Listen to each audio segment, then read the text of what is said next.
En ese momento que tomamos en consideración esta nueva situación, pensamos con otros compañeros a través del WhatsApp cómo podemos defendernos de la mejor manera, pero pronto nos dimos cuenta que ya era tarde, los minutos pasaban, y había compañeros nos estaban informando que en otros lugares del kibutz ya había ataques físicos, o sea, con armas, y en ese momento uno de los secuestradores con el arma lo va a destrozar, pero otro lo detiene y le dice no.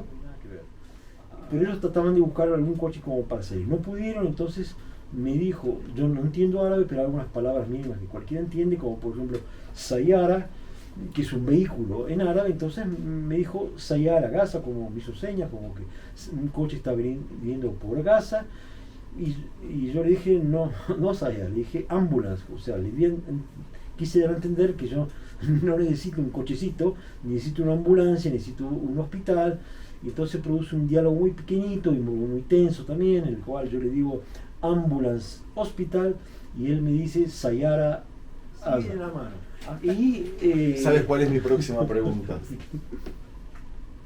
Ideales socialistas, paz, shalom, con los vecinos, con los primos, con los vecinos. Se te rompió todo ahora. No, o las bestias, bestias no es la palabra. A ellos los volverías a abrazar. Los canidades. Ahora, a ellos no los puedo abrazar. Y ahora te voy a decir por qué acá había una parte autocrítica mía, que de alguna manera te hago una revelación, lo que llaman en Israel lo llaman el scoop, una primicia absoluta aquí. Bueno, para los dos, ¿sí? La idea fue, pensé, ¿cómo podemos ayudar acá? De dos maneras. Y dijimos, ok, todo lo que después vas a poner, supongo, el link, el enlace ahí reconstruir, se llama reconstruir el kibutz, y la idea es que la gente que pueda ayudar, que aporte y poder donar todo lo que podamos, todo lo que se recaude, donarlo directamente va a ir todo para el kibutz, como nuestro pequeño granito de arena en vista a un futuro más optimista. Shalom amigos, les habla Sergio Bacari del canal Bacari Suelto en Israel. Otra vez con ustedes, gracias por participar. Si bien estoy a fin del día, quiero contarles más o menos cómo fue un día domingo como hoy para mí, y les voy a contar dónde estoy y para qué estoy después. Me levanté temprano, 6 de la mañana, tuve que ir a hacer un trámite en el norte, a buscar una red que da sombra para los soldados del sur. En este momento el pedido fue para el pelotón de mi hijo que está en el sur. Lo tuve que dejar a mitad de camino porque la red era muy grande, un problema logístico. Fui a mi casa a buscar a los nietos para llevarlos al jardín de infantes. De ahí fui al aeropuerto, todavía son las 9 de la mañana, a hacer un reportaje con soldados latinos, colombianos, que es un video que voy a publicar supongo mañana. A todo esto estamos en guerra. De ahí me fui a buscar comida caliente. De ahí llevé la comida caliente a 1 kilómetro de Gaza, donde está uno de mis hijos. Le llevé la comida para que puedan comer comida caliente. Volví para Jerusalén para encontrarme con mi amigo Andy, que me está filmando, porque me dijo que quería que lo acompañe a filmar algo que recién me acabo de enterar. Yo no sabía qué es lo que él quería que filmemos. Lo que íbamos a filmar se postergó. Me hice una siesta en la casa de Andy y ahora estoy en el hospital Hadassah de Har HaTzofim, del Monte Scopus. Y digo Hadassah Har HaTzofim porque la historia de este hospital cuenta la historia de Jerusalén, por lo menos la historia de Jerusalén en cuanto a la historia del Estado de Israel. Es un hospital que nació, se fundó mucho antes de la Declaración de la Independencia, pero en la guerra de 1948, al dividirse Jerusalén en dos, este hospital junto con la Universidad de Hebrea de Jerusalén quedó aislado y no había forma que llegar. Entonces se hizo mucho más popular otro hospital llamado Hadassah, más en el sur, se llama Hadassah en Karem, la ciudad donde nació Juan el Bautista. Cuando se libera Jerusalén, se reconquista o se unifica en 1967, este hospital volvió a nacer, volvió a funcionar, y hoy por hoy no voy a dar una vuelta filmando porque no viene al caso, pero dar una vuelta por acá es ver todos los contrastes, todos los colores, cómo se puede vivir en armonía en la ciudad, en Jerusalén, cuando se deja de lado todos los conflictos. Musulmanes, cristianos, judíos, religiosos, seculares, ricos, pobres. Acá es todo un solo grupo, todo una sola persona, una unificación que no se puede creer, porque cuando nosotros salimos afuera las cosas son completamente diferentes. Esa es mi introducción y ahora sí, Andy, te quería preguntar, yo ya lo sé, pero cuéntale a la gente por qué quisiste que vengamos aquí. Ahora te voy a llevar. Preséntate. Preséntate. Sí, hola, soy Andy Faur. ¿Qué querés que diga? Vivo acá en Jerusalén, mis hijos nacieron en este hospital y bueno, la idea es, no voy a contar mucho más de mí, yo quiero que vamos directamente Okay.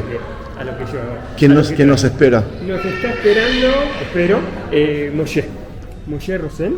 Sí. Moshe vive en, ahora nos va a contar bien él, vive en uno de los kibutzim del sur. Sí.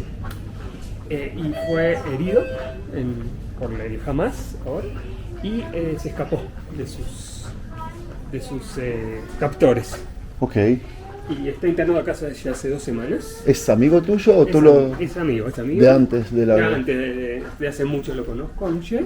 Uh-huh. Y la idea es que lo conozcamos un poquito más, que veamos lo que le pasó en primera persona. Sí. Y Digamos que él sabe que nosotros estamos viniendo. Sí, le dije. Y que lo vamos a filmar Sí, claro. y que vamos a compartir lo que nos va a contar. Lo va a contar, exactamente. Ok, lo estuviste visitando a él día por medio. Sí, lo visité bastante, lo operaron ya 4 veces. Dile que si hay cosas que no quiere contar o preguntas a las que no nos quiere responder, que nos diga. Fíjate si está libre. Fíjate si está libre. ¿Se puede? Se puede. Ok. Adelante. Shalom. Shalom. Sergio. Encantado, Moshe Rosen. Moshe Rosen. Oye, Te presento a Andy. Andy, este es Nuevo. el Andy. Figurita nueva. Nueva figurita. ¿Cómo te sentís? Bien, gracias, bienvenidos. ¿Comiste? Sí, todo bien. Bárbaro. Che, gracias que nos permitís charlar con nosotros un rato. No digo recibirnos porque recibirnos lo recibirías Ya lo en vamos tu a kibos. recibir Sí, con mejores condiciones, obvio. genial.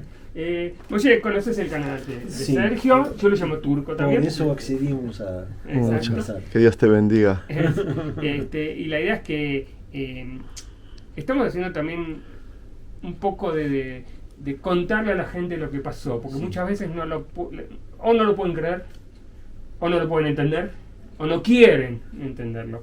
Y tú lo viste en carne propia. Estaba herido en la mano, Moshe, Sí. Ok. y en carne propia. Entonces queremos hacer, así como dijimos, informalmente algo, una charla, que cuentes también lo que quieras contar, que no cuentes lo que no quieras contar.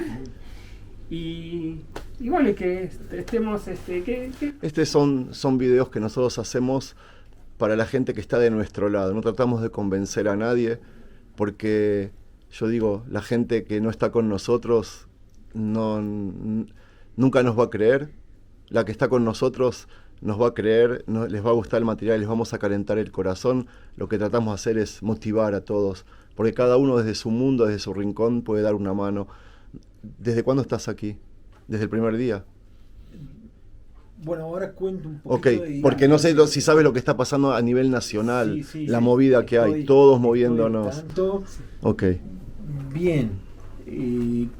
Andy señalaba recién que no todos entienden lo que sucede y francamente ni yo mismo, que de alguna manera soy un sobreviviente o en cierto modo un protagonista de esta historia, tampoco lo comprendo. O sea, es muy difícil asumir la envergadura, la dimensión de esta catástrofe y de esta tragedia. Y entonces cuando estamos frente a esto, algo tan impresionante y que viene aparentemente en forma tan sorpresiva. Digo aparentemente porque esos son unos temas que Israel va a tener que investigar cuando todo esto se termine, se estabilice y tengamos que ver cómo podemos conducirnos de ahora en adelante. Hay un problema en general con la comprensión de grandes catástrofes, de enormes tragedias, de dramas humanos que consumen la vida a muchísima gente. Ustedes seguramente conocen el ejemplo más cercano a nuestras vidas como judíos, que es el tema del Holocausto. Porque cuando vos decís, no sé, los nazis, digamos así, mataron 100.000 personas, te imaginás un estadio de fútbol, yo qué sé, ¿cuál es? ¿El Maracaná? Sí, digamos. Barcelona. Sí. Claro, Barcelona. Pero cuando vos estás hablando en términos de 6 millones, entonces acá... Un país. Claro, ¿no? O sea, no te podés imaginar físicamente el carácter de ese genocidio. Y acá también hubo un genocidio, en menor escala afortunadamente, porque lo logramos detener, pero hubo un genocidio. O sea, el tipo de asesinato, el tipo de invasión que hubo es de tinte genocida. Ahora, esto tampoco se entiende en el mundo y en este sentido disiento en algo que vos comentabas recién respecto de la información que nosotros podamos transmitir a la gente. Porque me parece que no todos aquellos que en este momento, creo que vos lo definiste como aquellos que no están con nosotros. A mí me parece que aquellos, muchos, no todos, hay mucha gente mala, malintencionada, o sea, antisemitas del cuerno. No digo eso, yo digo que hay mucha gente que no es capaz de comprender este conflicto, no lo entiende, no lo asume, porque tampoco lo conoce. Yo recuerdo que hace unos 10 años y pico, al frente de la embajada de Israel, ahora me acuerdo perfectamente cuándo era algo más, fue en uno de los ataques anteriores que el Hamas y la Jihad Islámica hicieron en la Franja de Gaza. Y en aquel momento yo me encontraba en Argentina y vi una manifestación, y a pesar de las advertencias de tener cuidado con una cosa así, me acerqué para ver de qué se trata. Era toda una escena bastante circense, llamémoslo así, porque estaban frente a la embajada actual del Estado de Israel en Buenos Aires, o sea, en la Avenida de Mayo. Estaban detrás de una verja que los separaba, imagino, para que no se afectara la seguridad de la embajada y del edificio, que es un edificio comercial, y estaban tirando todo tipo de objetos, zapatos y otras cosas detrás en aquel lugar. Y tenían sus panfletos, sus banderas. Yo me acerqué y les pregunté qué es esto, qué están haciendo y qué saben ustedes de esto. Entonces, primero que no tenían la más mínima idea de dónde queda Israel, dónde queda Gaza, qué es esta guerra, qué está pasando. Y lo más triste y lo peor es que tampoco, porque en un momento dado yo no tenía ganas de, obviamente no quería meterme a discutir, pero les pregunté con bastante inocencia por qué, por ejemplo, en las masacres también genocidas que hace Assad en Siria, no se escucha la voz de ustedes. Ahora me voy a acordar el nombre de la agrupación que estaba en ese momento ahí, una agrupación muy popular, en fin, una manifestación bastante importante. Y lamentablemente nadie de la gente que estaba en ese momento conmigo en aquel diálogo tenía noción qué es lo que estaba pasando en Siria, o sea, la guerra civil que en definitiva llevó a la matanza indiscriminada por parte del presidente Assad de las minorías, en particular de los kurdos. Nada que ver. En cambio, respecto de este tema de Gaza y Israel, entonces se expresaban hacia afuera, también sin conocer, también sin saber nada, pero de la boca hacia afuera como si fueran unos grandes profesores, lo cual me ocasionó mucha tristeza, pero a su vez yo creo que es un desafío como para tratar de llevar algún tipo de conocimiento a mucha gente. Y es verdad, a los antisemitas, digamos, de orden fascista o que provienen de un tronco stalinista, como que va a ser difícil convencerlos, pero tampoco tenemos por qué pretender convencerlos. Pero hay muchos más que se dejan llevar por una cierta prensa, por una cierta lógica, que para nosotros, que estamos aquí reunidos, no es lógica, porque nosotros tratamos de ver las cosas con un cachito más de amplitud. Pero vamos, para mucha gente que está en Latinoamérica hay una cierta lógica injustificable desde mi punto de vista, pero es importante entenderla para atacar el tema, porque mucha gente se identifica con la Jihad islámica y con el Hamas porque los ven como una especie de guerrilla. ¿Qué guerrilla? Una guerrilla antiimperialista, o sea, contra el gran imperio, contra los Estados Unidos, que dominan, que son los buitres, el Fondo Monetario Internacional, etc. Entonces ya tienen construido una especie de esquema que va desde el sufrimiento, por cierto, no digo que lo hayan inventado y que es pura imaginación o es una locura de esta gente, pero que va desde el dolor y de la opresión y la represión durante años de grandes masas populares, por lo que ellos visualizan como una sociedad entre la oligarquía local y los intereses imperiales norteamericanos, que en esta oportunidad están asociados al Estado de Israel y frente al cual está la Jihad y Gaza. Moshe, me interesa menos esa gente y me interesas mucho vos. Sí, bueno. ¿Cómo estás vivo? Sí. En serio, ¿cómo Contale a la estás gente vivo? sí. ¿Cómo estás vivo? ¿Qué pasó ahí, hermano? Después hablamos, después hacemos filosofía y todo, ¿no? No, Andy, no. ¿qué decís? Perdón. No, está bien. Yo no lo conozco, lo acabo No, de conocer y pero quiero no. saber qué te pasó. Te digo, no es filosofía. No, ya sé. Te voy a explicar una última cosita respecto de este tema. Porque acá también hay, en los últimos años, cosa que no había antes, pero ahora esto se junta con algo más. Esto se junta también con una idea de que Biden no actúa solo. Biden, digamos, está influido, dominado por el judaísmo norteamericano, Sí. ¿no es cierto? Entonces, el judaísmo norteamericano domina al Pentágono, el Pentágono al Estado de Israel o al revés. Entonces, este esquema es un esquema que hay que derruirlo de alguna manera. Domina, lo estás diciendo, lo que la gente piensa. Sí, claro.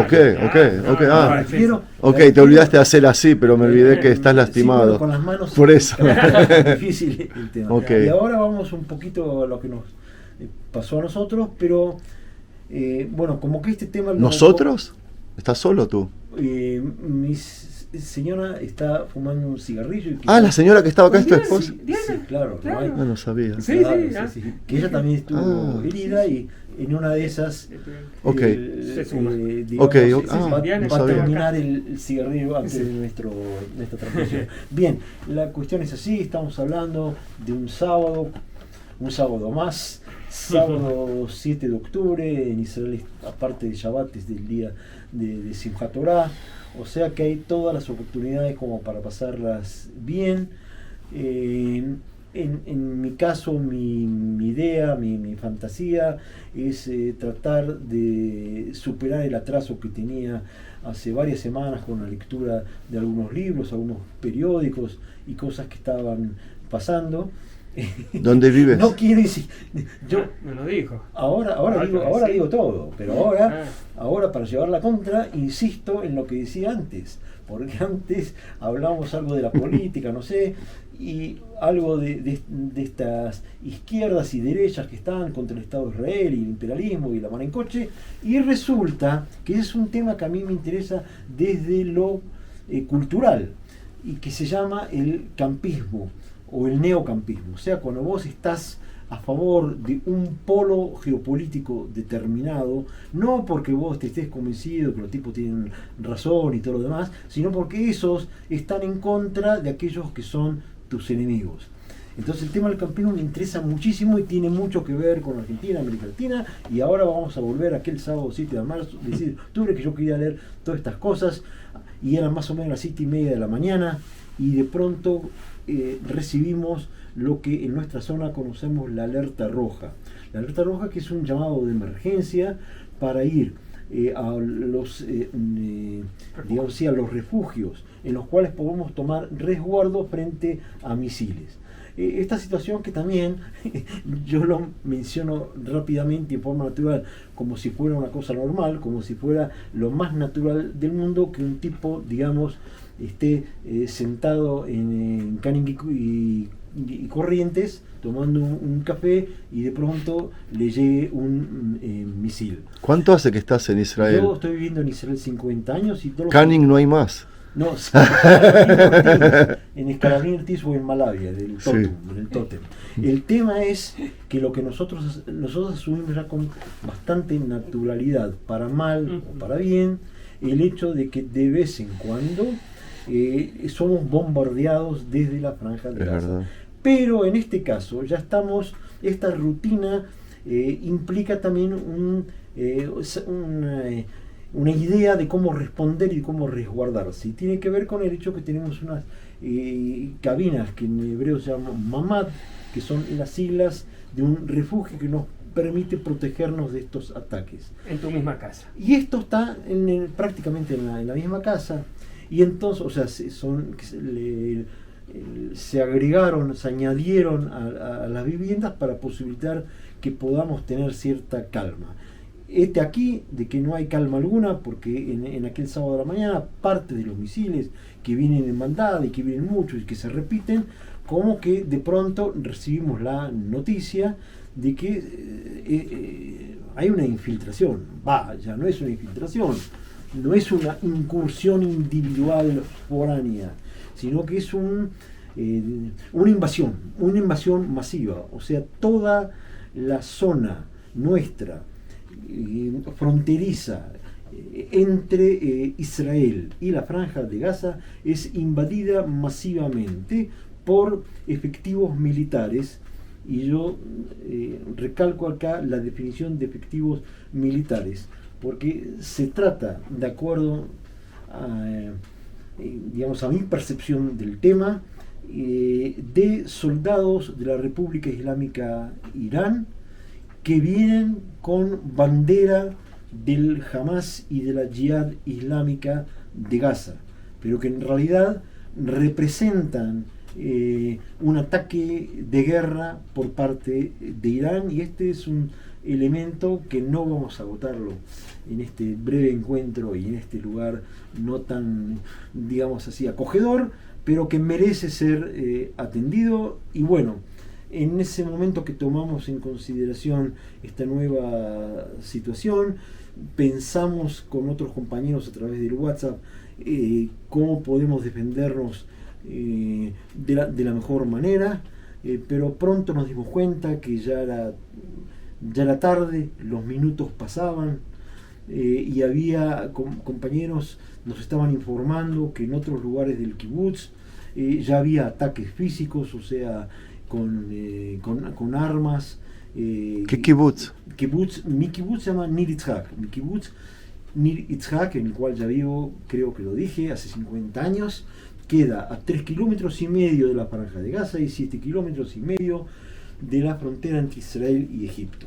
Y ahora estamos hablando puntualmente de algo que está pasando con Gaza, que está pasando el día 7 de octubre, y llegamos a las 11:25 de la mañana, y en ese momento nosotros escuchamos golpes muy fuertes en la puerta de casa. Obviamente que nosotros nos respondimos, no atinamos a ningún tipo. Nosotros estábamos en aquel momento en el refugio. A los pocos segundos la puerta es derribada y percibimos, o sea, no los vimos todavía, pero percibimos de que hay un grupo bastante importante de gente dentro de nuestra casa y que están rompiendo todo, como que tiran los muebles, rompen vidrios, golpean todos y gritan una consigna islamista muy fuerte de Allahu Akbar, religiosa. Es una consigna religiosa. Una consigna religiosa que nosotros conocíamos, bueno, pero viene acompañada también de gritos y de quizás palabras que no comprendemos, pero que tienen como un tono de amenaza muy potente. Itbaj al-Yehud. Y claro, ¿no? pero esto son segundos, porque sí. O sea, tardo más en contarlo de lo que fue, porque en ese instante golpean a la puerta del refugio mismo y Diana y yo tratamos de sostener la puerta. Ah, no hay candado ahí. Claro. El refugio no tiene candado. En mi casa tampoco tiene. Eso es parte del tema. El refugio es un invento judío genial para evitar que seas agredido por cohetes. Pero, claro, acá entonces, a pesar que es una caja blindada y supuestamente todo metálico y doblemente forrado y lo que vos quieras, nada que ver. O sea, como te viene una banda de tipos armados. ¿Cómo los llamas terroristas? No, ahora voy a referirme a eso, pero no lo llamo todavía terrorista. O sea que son terroristas, pero me parece que la pifiamos en algo con la cuestión terrorista. Entonces, y bueno, entonces ellos tienen Kalashnikov y parían la puerta. Después gente me comentó que con la Kalashnikov efectivamente también si la apuntás a un tanque le das, o sea, no es que nosotros somos... Bueno, la cosa es que así logran abrir la puerta y siguen tirando y en fin, y a nosotros que sosteníamos la puerta, nuestras manos son perforadas por estas balas. La puerta es de acero. Claro. Sí, la puerta. Sí. Y perforó. Sí. Y llegó hasta la pared, ¿no? Y llegó hasta la pared. Estas balas llegaron hasta la pared. Atravesaron mi mano y llegaron hasta la pared, y también la de Diana. Con ella un poco más de suerte. Diana sí, ahora lo digo, a Diana lamentablemente no hubo más remedio que amputarle un dedo a partir de esta herida. En mi caso la herida fue mucho más amplia, más profunda. Inmediatamente como que somos retirados del refugio, nos hacen sentar en un sofá del living que inmediatamente se llena de sangre. ¿De qué hablan? Ellos no hablan con nosotros, nos hacen señas, hablan entre ellos en árabe, hacen una consulta con aparatos con los cuales estaban conversando, supongo que algún jefe que les daba directivas, y nos comunican y nos dicen simplemente Gaza. O sea, nos dan, aparte señalan rumbo a Gaza, o sea, está clarísimo qué es lo que pretenden, y para mayor claridad nos obligan a seguirlo físicamente. Salen de casa. Sí. ¿Te llevaron de rehén? Nos llevan de rehén. Paralelamente, ahora, estos señores que Andy me decía por qué no los llamo terroristas, y yo los llamo soldados regulares. Primero porque estaban vestidos con ropa de fajín, perfectamente equipados, estaban por lo menos en aquel momento muy bien presentados, porque recibían directivas comunicadas por un jefe desde afuera, porque tenían un programa predeterminado. Yo no vi que hayan venido con un mapa, pero no me cabe duda que tenían algún tipo de mapa previo como para saber más o menos en qué lugar estaban, y entonces nos arrastran con ellos. Nos arrastran con ellos digo que nos arrastran porque no nos llevan por las calles del kibutz, sino que nos llevan por callejuelas aledañas a las casas, entre los arbustos, entre los árboles. a todo esto, mi herida ya está muy grande y a medida que ellos me van arrastrando y a Diana por aquellos lugares, como que también la herida se va llenando de ramas, de ramitas, en fin.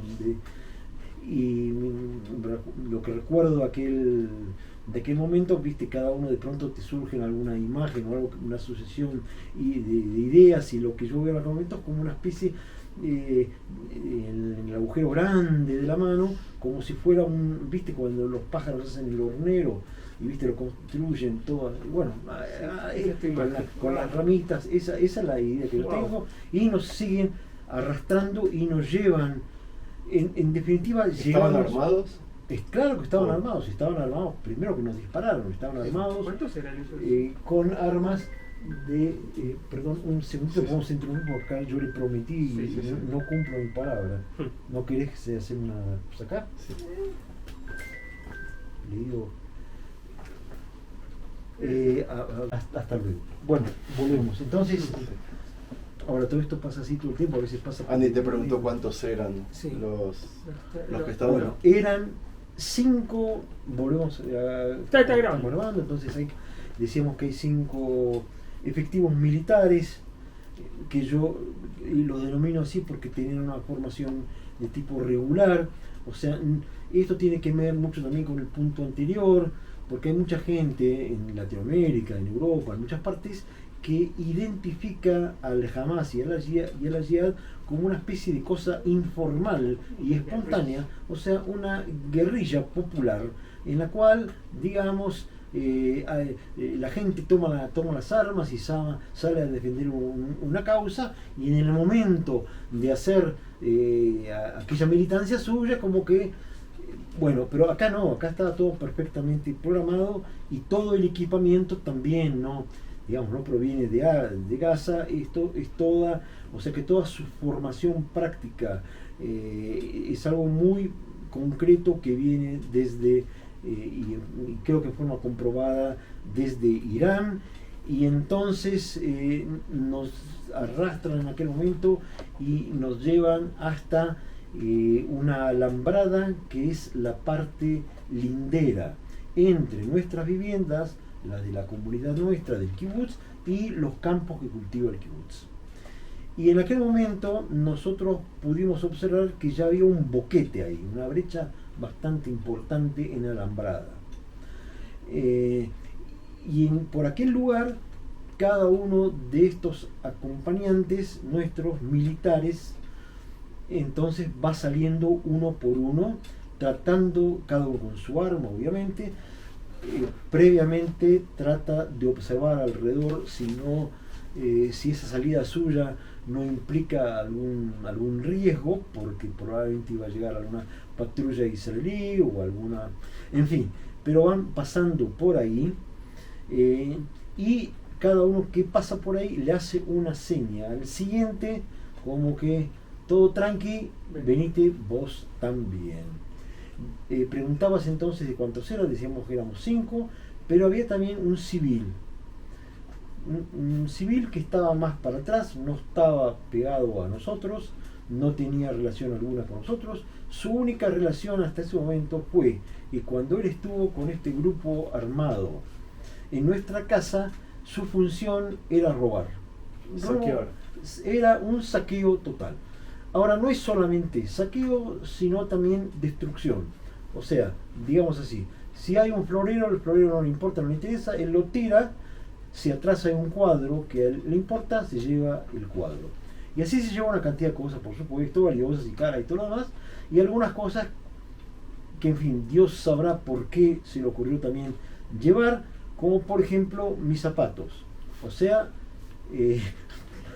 por eso que yo estoy ahora sí. No. La cosa es que se llevó mis zapatos, y todo este camino que yo les relato lo estoy haciendo descalzo, y todavía recuerdo cómo él tomó su tiempo para ubicar los zapatos encima de aparatos, teléfonos y otra cosa. Llevo ahí, a propósito de teléfono, en un momento dado ellos notan que tengo un teléfono o algo en el bolsillo, entonces me obligan a tirarlo, es lo que hago, y en ese momento uno de los secuestradores con el arma lo va a destrozar, pero otro lo detiene y le dice no, arrójalo del otro lado de un árbol y allí lo deja. ¿Por qué le da esa indicación? Nosotros no sabemos, porque obviamente tampoco nos contaron.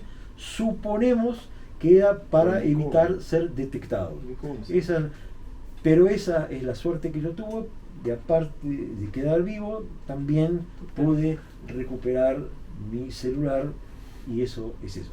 ¿Es ese? ¿Es ese? Y este es el celular perfectamente, pues no, lo tiraron al césped y lo dejaron allí.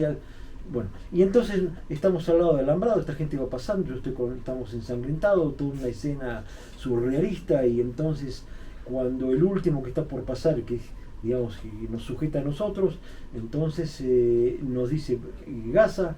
Ellos anteriormente habían tratado de tomar algún automóvil del kibutz y no tuvieron mucho éxito, porque no entiendo tampoco mucho la estrategia de ellos, pero previamente habían incendiado los coches del kibutz, y entonces todos los coches estaban con humo y nada que ver.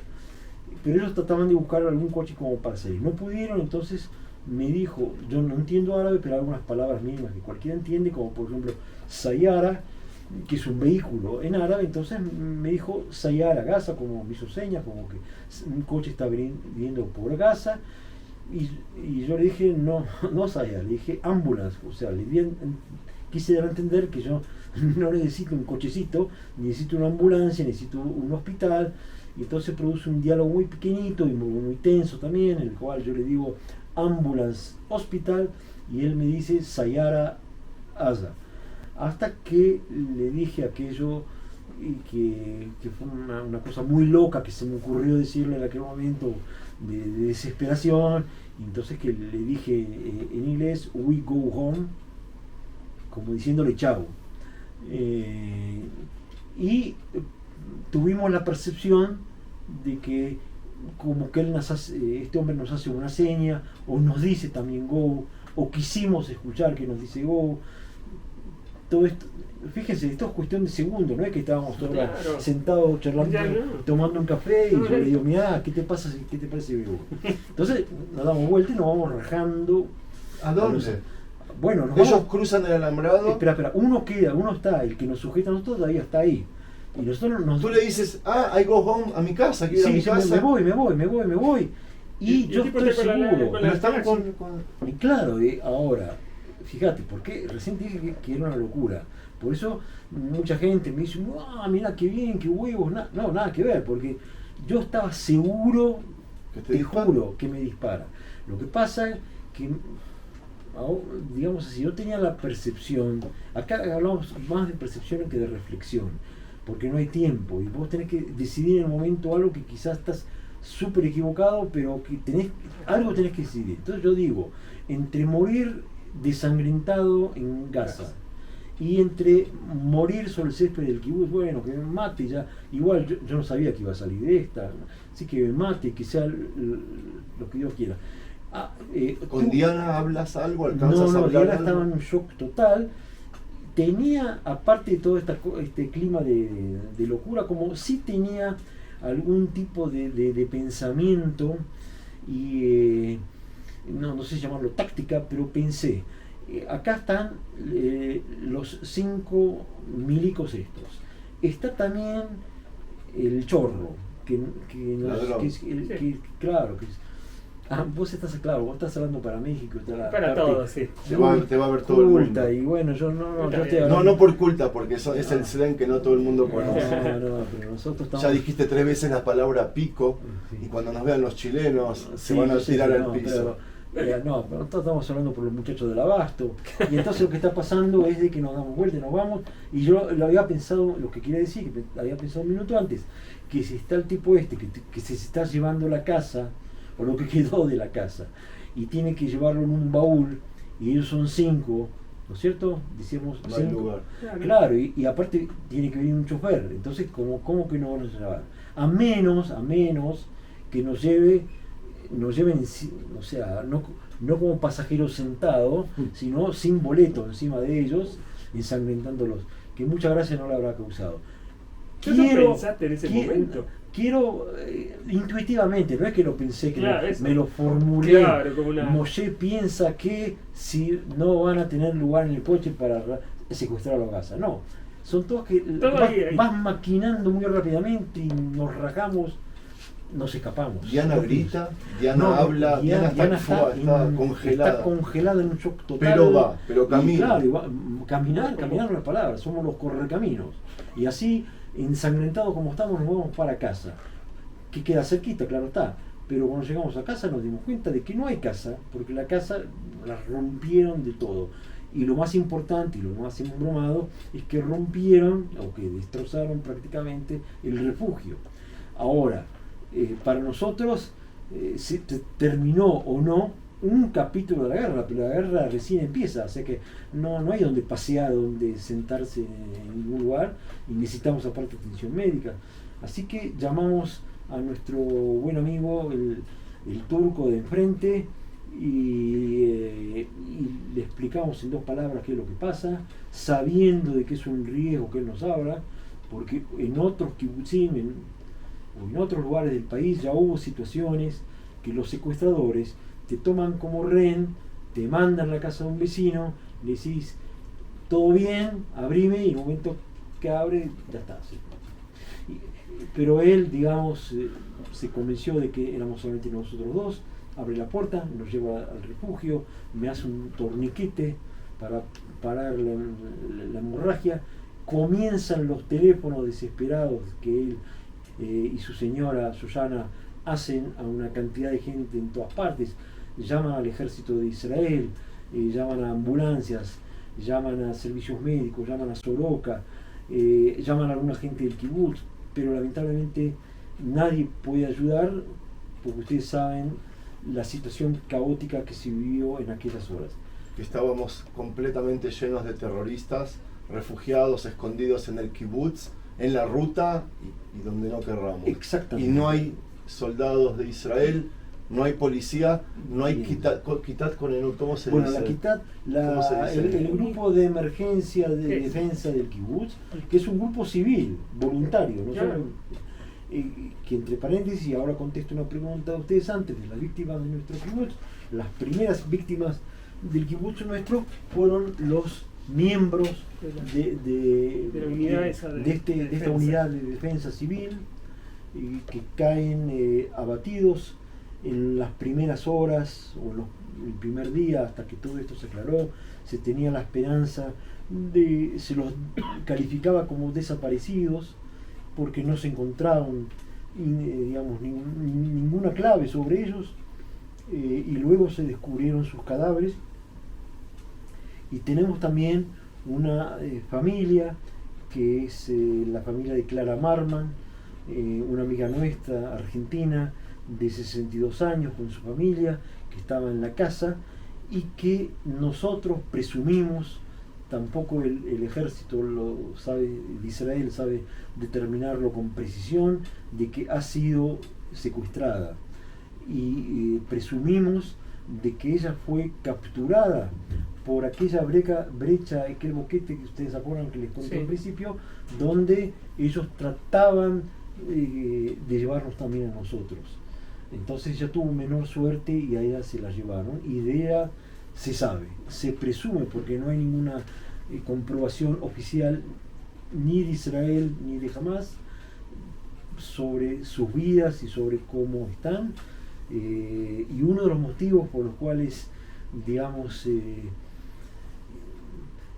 participo, accedo a entrevistas, es porque considero que cada entrevista nuestra tiene que ser una convocatoria con el reclamo de la libertad inmediata de esta gente detenida ahí.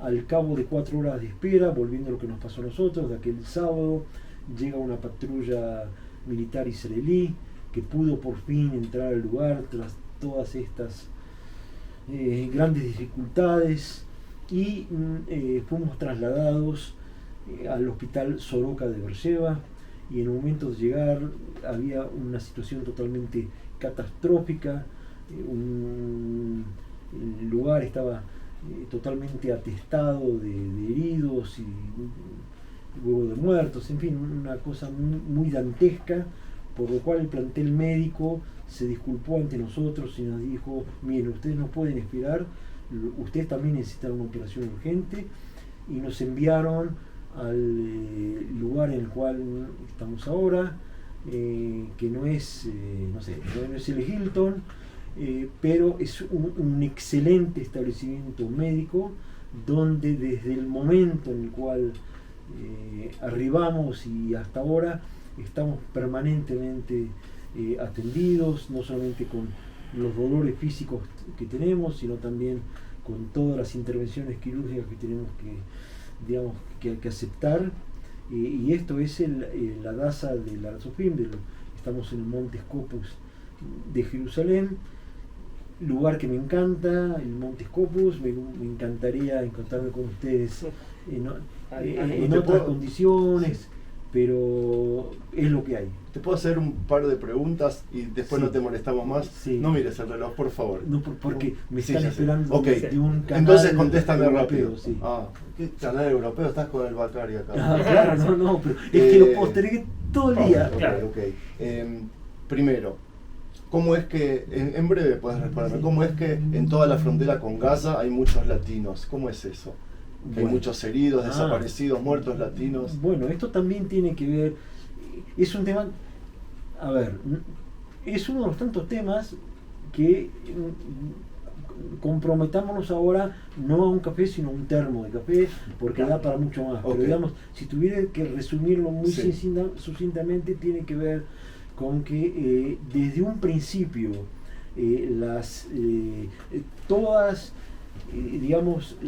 las instalaciones que el movimiento sionista obrero trató de facilitar en la zona del Negev tenían la impronta del movimiento sionista socialista, o sea, los ideales propios de la creación del Estado de Israel, la reunificación del pueblo judío disperso en el mundo, la creación de una sociedad justa que implica no solamente justicia social interna, sino también la posibilidad de diálogo, de paz y de convivencia. Y estas ideas, estos sueños, conquistaron también el alma de centenares, quizás de miles de jóvenes judíos de América Latina, que se integraron a kibutzim como Nir Yitzhak, Mefalsim, por ejemplo, es uno de los ejemplos más importantes, Oraner, y podría mencionar Nir Oz justamente, Nájalos. Pero hay la pequeña diferencia es que hay una cantidad de kibutzim que tienen una presencia latinoamericana muy importante, que se traduce también en la cultura, en las tradiciones, en lo gastronómico, en el deseo permanente de café y de recordar a los amigos que no trajeron un termo de café, etcétera, etcétera. Así viene la mano. Y, ¿sabes cuál es mi próxima pregunta? Ideales socialistas, paz, shalom, con los vecinos, con los primos, con los vecinos. Se te rompió todo ahora. No, o sea, muchas cosas se rompieron antes, todo se rompe constantemente, digamos así. Es lo mismo que decirle a alguien que vivió, digamos, y luchó con mucha gente por la instauración de la revolución socialista soviética, y después se tape los ojos frente al politicidio de Stalin. Entonces así, uno tiene que tener los ojos abiertos, tiene que tener una lectura verdadera, no debe engañarse a sí mismo, ni debe engañar a los demás. Y es cierto que acá hay un quiebre total, más que un quiebre, yo creo que es un terremoto. Pero a su vez, tampoco, de mi punto de vista, no es un despertar, no es que de pronto descubro la monstruosidad del Hamás. La monstruosidad del Hamás yo la conozco justamente por los palestinos, porque fíjate tú que nosotros, parte de nosotros, de aquellos latinoamericanos, y no solo latinoamericanos, que comentabas hace un minuto, y que vivimos en la frontera, tenemos vínculos fraternales con gente, palestinos, de la Franja de Gaza, que piensan como nosotros, que quieren o que quieren trabajar con nosotros por alguna convivencia, un horizonte distinto. O sea, no son las bestias, no, bestias no es la palabra. A ellos los volverías a abrazar. Los canidades. Ahora, a ellos no los puedo abrazar. Y ahora te voy a decir por qué acá había una parte autocrítica mía, que de alguna manera te hago una revelación, lo que llaman en Israel lo llaman el scoop, una primicia absoluta. Aquí va. Algunos de estos amigos, colegas nuestros, fueron en su momento arrestados, torturados, exiliados por el Hamas en Gaza. Y en aquel momento yo quise proponer acá en Israel hacer una campaña por su libertad. Y hubo gente amiga que dijo que es una equivocación, que nosotros debemos trabajar por la libertad de ellos y para que puedan expresarse libremente, y que para que podamos encontrarnos físicamente por ellos y no solamente en reuniones como las hacemos por Zoom, y que eso debe hacerse no a través de una campaña, porque si vamos a hacer una campaña, el gobierno del Hamas va a decir: ustedes ven, acá están los colonialistas sionistas, que son los que los provocan ustedes, y todo eso. Y yo creo que fue un error. Creo que fue un error, porque no impedimos la salida a tiempo de la cárcel, porque dejamos que fuesen golpeados, porque permitimos, con la mejor buena voluntad, pero en definitiva tenemos nuestra parte en esto, de que algunos de ellos inclusive perdieron ya sus hogares. Y el más conocido, para que veas que esto no es un boleto, el más conocido es Rami Amar, que la pasó muy mal, en las cárceles de Gaza, y que hoy día está viendo la posibilidad de tener algún tipo de resguardo en algún lugar de Europa. ¿Cómo está tu familia? Mi familia no cree que todo esto, que salimos con vida. Nosotros tampoco. ¿Tienes hijos en el kibutz? Nosotros tenemos 2 hijos, un hijo que vive en el kibutz. Está bien.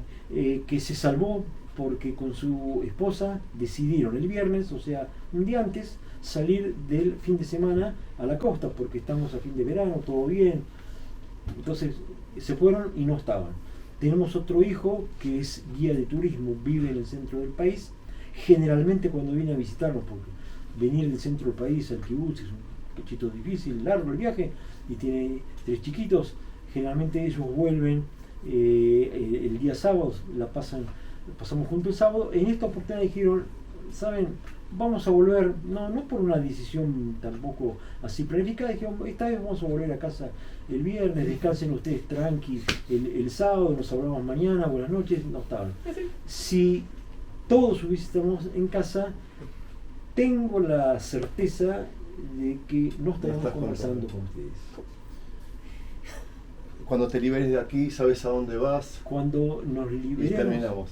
Cuando nos liberemos de aquí, queremos volver a casa, pero no tenemos casa. ¿A Nir Yitzhak? ¿Quieres volver a Nir Yitzhak? Pero no hay casa. O sea, ¿quieres ir a volver a convivir con el Hamas? Mirá, a ver, momento. No quiero volver en las actuales condiciones, y aunque me prometan 1000 veces mejores condiciones, no le creo a nadie. O sea, a ver, si después de Yom Kippur, que 50 años. Los 50 huevos fueron la semana pasada, antes de la cosa. Entonces, sí, todo el mundo decía: no, Yom Kippur no va a pasar nunca más semejante descalabro, semejante negligencia, no, nada que ver. Pasó esto también puede volver a pasar. Por lo tanto, nosotros tenemos que pensar bien cómo volvemos. Pero a su vez vos tenés en cuenta que destruido como sea, es mi casa, o sea, sí. Como 50 años estuve plantando, mis hijos nacieron en mi casa. Andy, Sí. es tu turno. ¿Mi Opa. turno? Bueno, Cerrar. sí. Primero agradecer a Agradecer. Moshe, porque es un esfuerzo también Sí. a nivel físico y a nivel mental, y realmente te agradezco que hayas compartido esto con nosotros. Y bueno, simplemente queríamos hacer algo más para colaborar con todo esto, para ayudar, como hablamos del otro día, ¿no? Cada uno tiene que poner su granito de arena. Este es nuestro granito de arena de hoy. Y ayudar al kibutz, ayudar a ¿Querés hablar de la reconstrucción o después? Después hablamos. Después ok. hablamos. Ok. Después Moshe, Sí. Yo te quiero agradecer muy, muy emocionadamente la disposición tuya a un aporte para reconstrucción del kibutz, Sí. porque el kibutz está... bueno, Andy, decí, bueno. ¿cuál es la intención nuestra? La La intención- iniciativa tuya, en realidad, que a mí Ok. me encantó y la Exacto, adopté. dado que conozco a los dos, ¿sí? La idea fue, pensé, ¿cómo podemos ayudar acá? De dos maneras. Y dijimos, ok, todo lo que... después vas a poner, supongo, El link, el enlace.